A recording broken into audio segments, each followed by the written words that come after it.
En effet, Hérode lui-même avait ordonné d'arrêter Jean. Il l'avait fait lier et mettre en prison.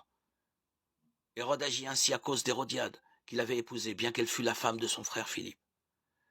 Car Jean disait à Hérode, « Il ne t'est pas permis de prendre la femme de ton frère. » Hérodiade était furieuse contre Jean et voulait le faire mourir, mais elle ne le pouvait pas à cause d'Hérode. Hérode craignait Jean, car il savait que c'était un homme bon et saint, et il le protégeait.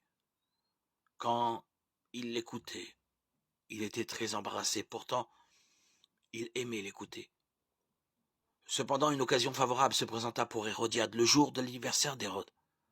Celui-ci donna alors un banquet aux gens haut placés de son gouvernement, aux chefs de l'armée et aux personnages importants de la Galilée. La fille d'Hérodiade entra dans la salle et dansa. Elle plut à Hérode et à ses invités.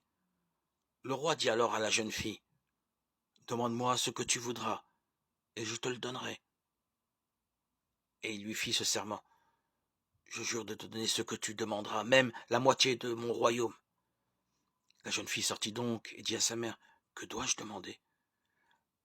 Celle-ci répondit, « La tête de Jean-Baptiste. » La jeune fille se hâta de retourner auprès du roi et lui fit cette demande. « Je veux que tu me donnes tout de suite la tête de Jean-Baptiste sur un plat. » Le roi devint tout triste, mais il ne voulut pas lui refuser à cause des serments qu'il avait faits devant ses invités. Il envoya donc immédiatement un soldat de sa garde avec l'ordre d'apporter la tête de Jean-Baptiste. Le soldat partit, alla dans la prison et coupa la tête de Jean.